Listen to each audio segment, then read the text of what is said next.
it's my great pleasure, and indeed an honour, to introduce to you the First Minister of Scotland, Alex Salmond.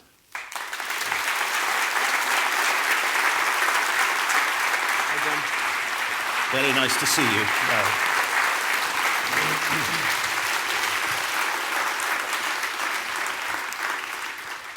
I said discursive, so neither of us has to speak too long without interruption. You said inordinate length. I was listening.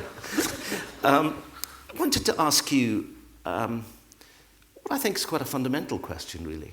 And it's this. Since you became involved in the politics of the national question and associated matters 30 years ago and more, it strikes me that your concept of what independence means has changed, maybe quite significantly. And I just want to ask you to reflect on how the kind of independence that was talked of maybe before you came into the SNP and around the time you did, and the kind that is now spoken of and is in your head has changed. Can you describe what's happened? Well, I was trying, I think it was John Maynard Keynes that said, when facts change, you change your mind. There's nothing wrong with changing your mind in politics on that basis. But I mean, the goal, the objective is the same. I mean, I suppose I could be accused of alarming consistency over the years in politics. Not on every subject, but we'll come to that later. Anyway. But broadly, I mean, in terms of pursuing the goal of an independent Scotland, I mean, the measure of how you get there, of course, is different. I mean, interesting, when I was active in the SNP at first, there was a huge argument raging between what was called fundamentalism and gradualism, which was basically between people who said, look, you should pursue your route to independence through the re-establishment of a Scottish Parliament in Edinburgh, which, for some in this audience might seem kind of strange, but, at that stage, most people didn't think, even if they supported it, there were ever actually going to be one. And others who said, no, you've got to go in one big bang, you've got to win there was 72 seats in Scotland at the time, so you must win 36 seats, and that's the way to do it. So that was the biggest, and I was one of those who said, well, look, there's a lot of advantages in re-establishing a parliament in Scotland, and from that platform, advocating the independence cause. So I would say that actually is the biggest change. Now, there's policy changes, of course. I mean, it would be a kind of strange political party that didn't change its policies occasionally over 30 years. But in terms of pursuing the goal of Scottish independence, I think it's been a much more, Jim, about how you get there. Yeah, I was trying to touch on something else. I mean, that is interesting. But you've talked a lot about how the idea of independence as something that 19th century nation states might have approved has changed. Yeah. And it strikes me that, and I remember a speech you made in Belfast some years ago now about, these islands and all the rest of it. And I think that you're getting towards something which is significantly different from the kind of, separate country that was talked about and thought about a generation ago. And you're trying to sort of get that idea in people's minds. And I'm not quite clear yet what it is. Okay.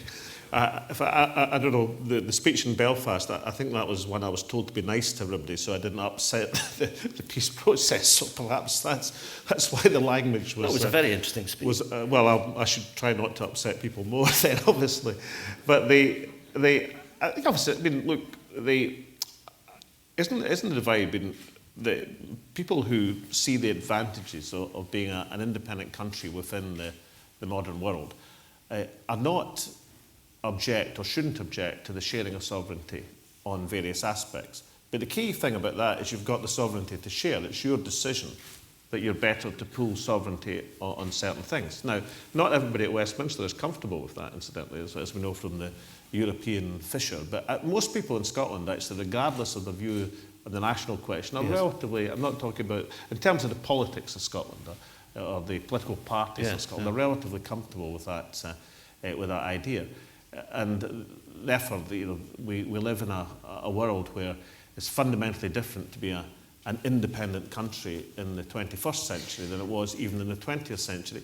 But the idea that makes the idea of independence redundant, of course, is totally belied by the fact that when the United Nations was formed after the Second World War, there was something like 60 countries were in the UN, and now there's 195. So there's been a lot of countries becoming independent over the last 60 years. That phrase "shared sovereignty" is very interesting. If you want an independent Scotland with its own resources, with its own economy, and so on, you seem to be accepting, particularly by your policy on the pound, that there will be very, very significant elements of shared sovereignty with the UK. How can you be confident that you can negotiate that in the famous 18 months on every front? Well, the two things. One, the average time of all the countries which have become independent following a referendum over the last 25 years. So the average time between the referendum and the date of independence has been 18 months. But secondly, I rather like the answer that the UK government paid a very eminent international lawyer, Professor James Crawford, an Australian, but a very, very, very well-respected international lawyer, to give their opinion on the legal position as regards the UK and Scotland. And when asked, I can't remember if it was by you, actually, Jim, on the Today programme. It may well have been Jim. I think it was. Yes, it was Jim, right, who asked him about time it would take, to which he replied, the Scottish Government have said 18 months, and that's a realistic estimate. So we owe it to Jim Naughtie. Well, the final confirmation you don't, you that the UK government's own paid legal advisor has said that 18 months is a realistic timetable. Well, you think Professor James Crawford is a wise man, do you? Well, there's no doubt that he's a wise man and you're an excellent interviewer. Well, I don't know if the we'll UK... parse that one later. Jim, I was trying to imagine that, the whoever paid, well, let's say the Prime Minister was listening to the Day programme and they'd lined up this eminent international lawyer. Who was supposed to say something different. Supposed to say something entirely different. Well, okay, but spluttering in the cornflakes, all sorts of things. Don't get off the point. You see, he's an honest man. Right, he's an honest man, and he's, from what you've said about his view on the 18 months and the average time and so on, you think he's pretty on the ball. Can you enlighten the audience here as to what Professor Crawford said about your idea that your negotiation to go into the EU would be from a position of existing membership rather than from an outside status? Because what Professor Crawford has said in absolute terms is that you're talking rubbish on this matter, and that if there were independence after a yes vote, then Scotland, in effect, would have to negotiate as a new accession country. And I know that you're going to say Europe will want Scotland, and I wouldn't disagree with that for a second. But your friend, Professor Crawford, has blown a hole through your own policy. No, I don't actually agree with that's what he said, because if you think about it logically, he's talking about the 18-month period to bring yourself into international organisations. And by definition, he's talking about the 18-month period between the date of the referendum this September and the date of Scotland becoming an independent country in the spring of 2016. And this is a point as to whether that 18 months is a sufficient timescale. Now, to quote another, and I don't want to spend the evening quoting eminent experts, but I rather think it's a good idea when you're trying to quote people. The most significant quotes come from people whose eminence is such that they're neutral in the debate and nobody would gainsay it. Yes. Or alternatively, as in the case of James Crawford, if you can quote somebody who was paid by the other side, which is, but hang on, he's an academic at Cambridge University. I mean, the fact that he was engaged by the government to give an opinion doesn't mean he's a paid hack. No, I'm just saying it's of more influence if you can quote somebody who was lined up by the other side. I'm simply making the point that you quote him admiringly, and then when he says something you don't like, you say, well, he's paid by the government. No, listen. I'm saying he's an estimable, honest guy. I think the world of James Crawford, I think he's a highly honest man and eminent academic. I just think that he said this in answer to your penetrating question is quite significant. Right. But the person I was going to quote is somebody who, certainly is not a signed-up member of the Yes campaign, is David Edward, who is the only, I think, living British judge, Scottish judge, but British judge as well, who was on the European Court of Justice and hugely eminent beyond any, and he has been almost crusading in this point. I mean, what he says is, look, the mistake that's generally made is people think of the negotiations starting after the date of Scottish independence, which he says is nonsense. He says the United Kingdom, Scotland, the European Union will be legally obliged in good faith to conduct these negotiations from the date of the referendum. In that time, of course, Scotland, by definition, is part of the European Union because we're part of the UK. Look, I think that the point here is that the extreme position, if you like, that after a yes vote, Scotland would be outside the EU and would have to be, Croatia and start an accession process. Floating off the North Pole, Greenland or something. Personally, I don't think there's any evidence that would be the case. And that isn't the question. The question is what the terms would be. Now, here we are. We've got the European Union, which, as you always say, and with some force, the European Union has every interest in seeing an independent Scotland, if that's what came about as a result of the referendum, being in the EU for all kinds of reasons that, you could go on about for an hour and a half and perfectly reasonably. The question is, what are the terms? What if the European Union says to you, as it's almost bound to do, right, Salmond, it's the euro for you? Well, I think I'd probably say Stockholm. Sweden is the great example. On the basis that Sweden is a country bound by the same agreements. It doesn't have a formal opt-out from the euro, but Sweden, by definition, because we know it, is not part of the euro. And the reason that Sweden's not part of the euro, it hasn't joined the European monetary system, which is voluntary. A state has to agree to join the EMS. And one of the conditions for membership of the euro, you have to be in the EMS for 2 years. It's a preliminary thing. Yes, so membership of the euro is voluntary, as Sweden indicates and demonstrates. But I don't want to. And you'd say no. I don't want to keep citing my opponents, but I mean, must the devil have all the good lines. But David Cameron, when he was busy enunciating a view that lots of countries would never join the euro, didn't just include the countries with a formal opt-out like the UK and Denmark. It said all these other countries probably will never join the euro either. Well, and what he was talking about there is membership of the euro is voluntary. Right. And therefore, the idea that Scotland can be dragooned into the euro is also a mistake. So this is I'm just trying to be clear about this. You have just given a very clear answer that if the EU says... Don't sound so surprised. I'm trying to keep every element of surprise out of my voice. If there's a yes vote and the EU says a condition of full membership for an independent Scotland is a commitment to join the euro, you'll say no. We would not join the euro in the foreseeable future, and nobody can force us into euro, and therefore that won't happen. But can I just point out, and I do it again because I think it's quite a strong theme at the present moment, that the Better Together campaign just signed up another eminent civil servant and academic. A lot of people being signed up. You mean Jim Gallagher? Yeah, I know, Jim Gallagher, who, before he was signed up for the Better Together campaign, wrote in his blog exactly on this point. He said, and I paraphrase him, but I'm paraphrasing him accurately, he said something like, let's get rid of all this nonsense. Scotland would not be excluded from the European Union. I've already said that. And would not, I know, and then he went on to say, and would not be forced up to sign up for the euro or Schengen either. So, again, I just make the point, if even the Better Together campaign... Look, we're going to have some questions, and I just want to establish a few facts. So there's absolutely no euro.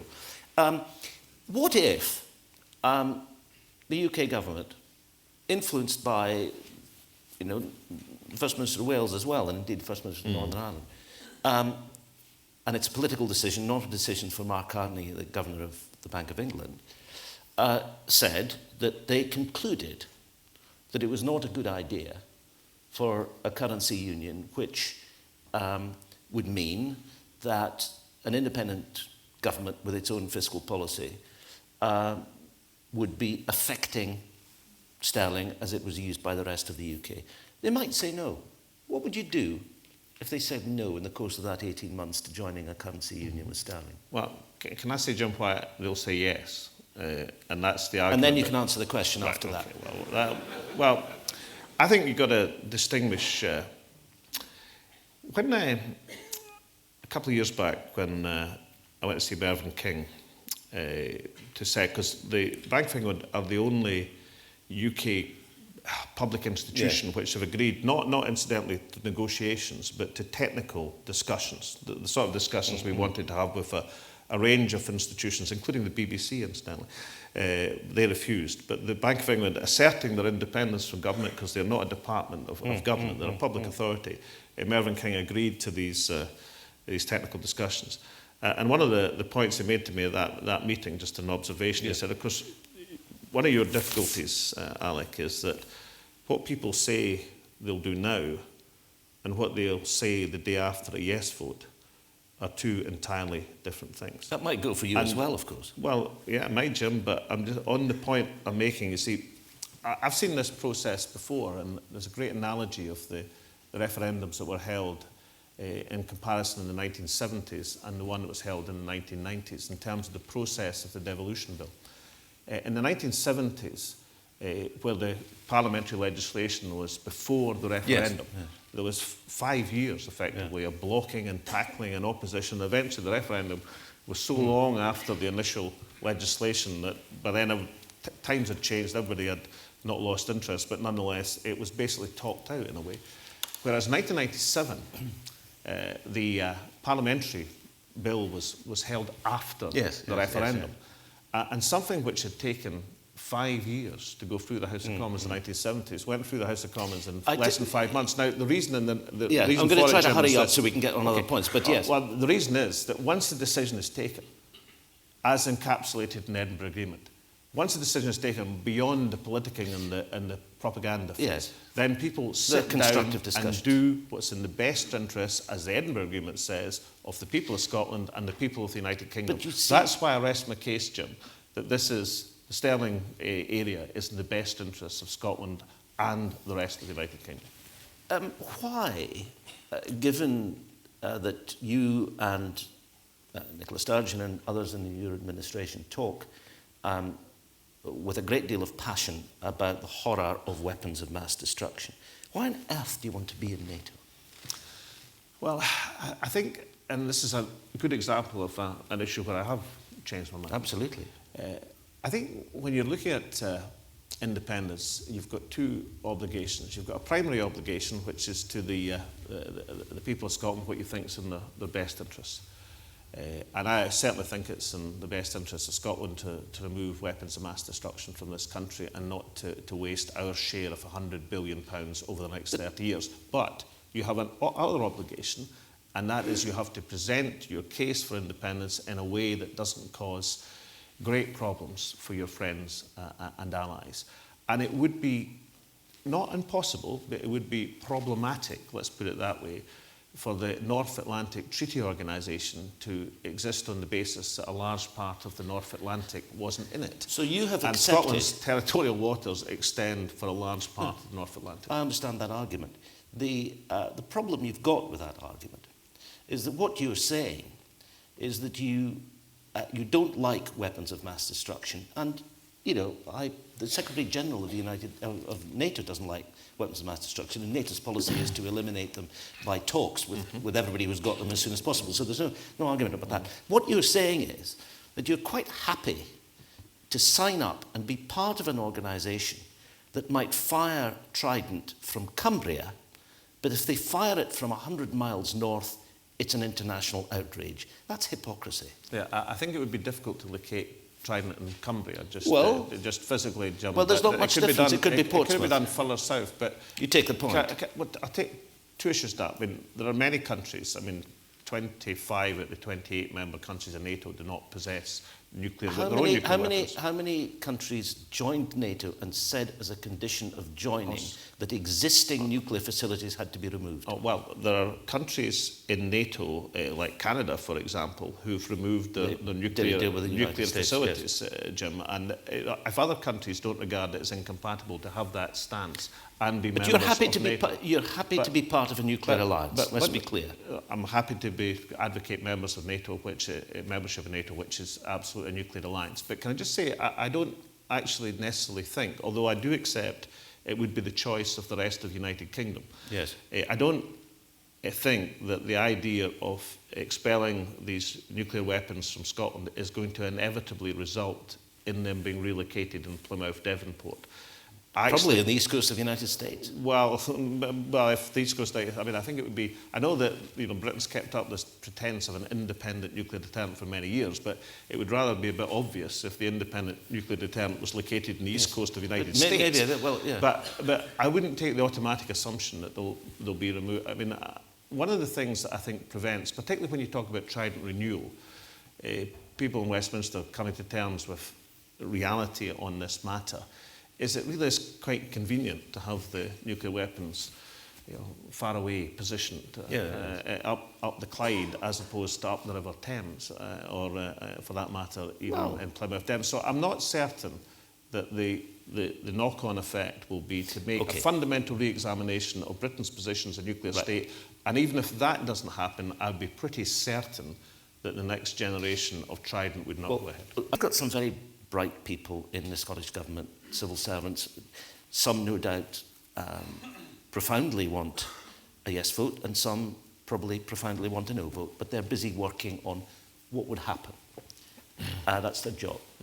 Can you put your hand on your heart and say that the people in St Andrew's House believe that the whole business of transforming a 300-year-old state into something different can be completed and signed off in 18 months?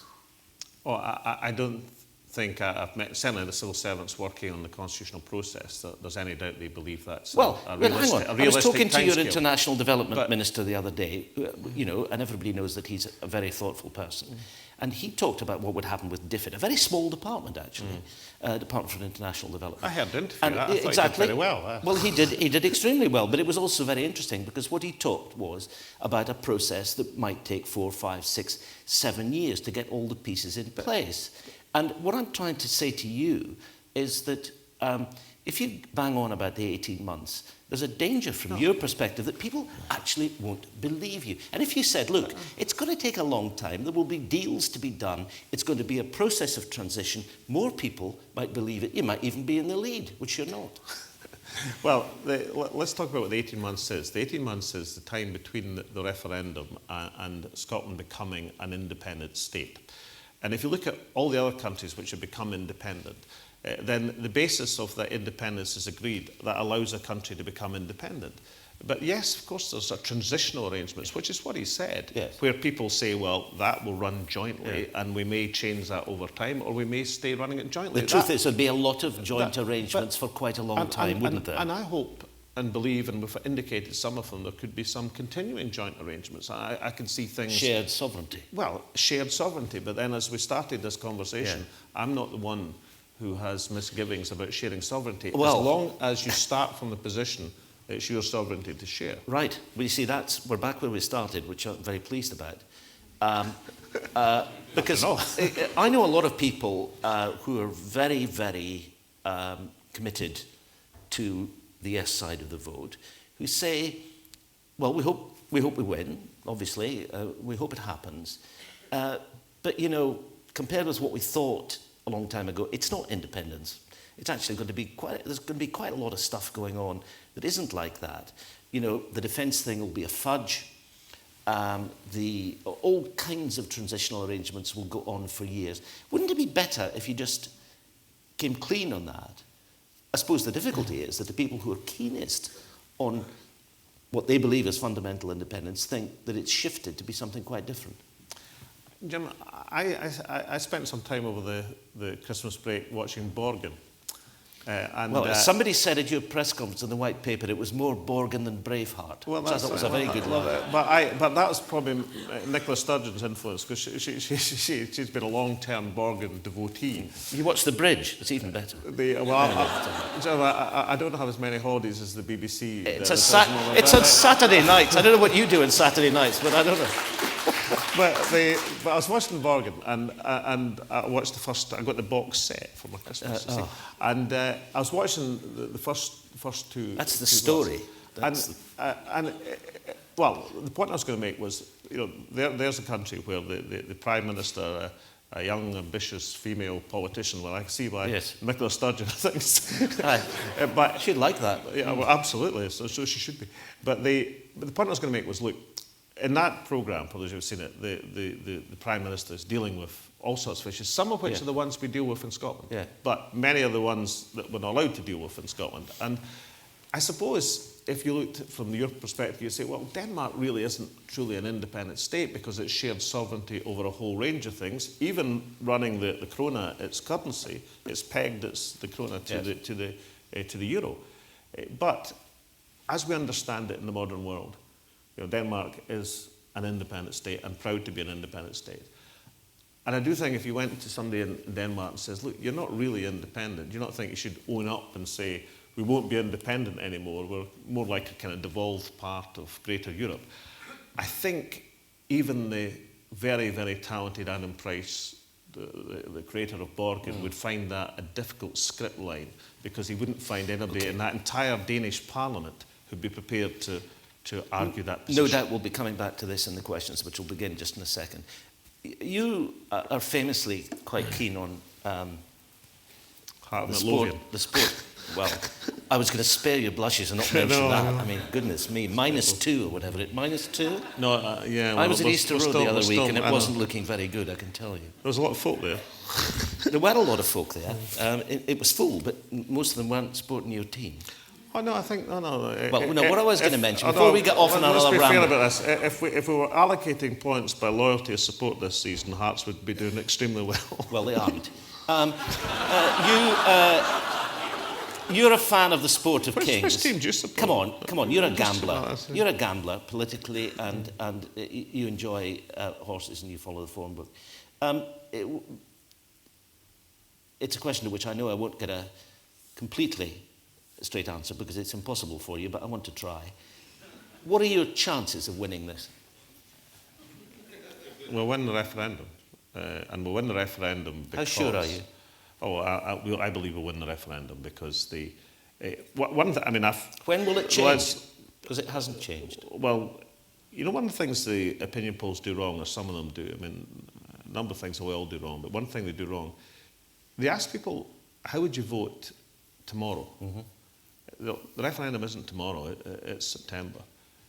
And that's the time scale. And your job, just like in a horse race, since you use the analogy, it doesn't matter who's leading in the home bend. What matters is who's ahead when you get to the post. And the thing I believe will win this campaign for the yes side, and of course it depends on us sticking to this. I believe that in politics, if you have two fundamentally negative campaigns coming up against each other, then the most negative of these campaigns will win. But I also believe if you have a fundamentally negative campaign coming up against a fundamentally positive campaign, then the positive campaign will win. Because at the end of the day, people want to vote for something, not against something. Thank you very much.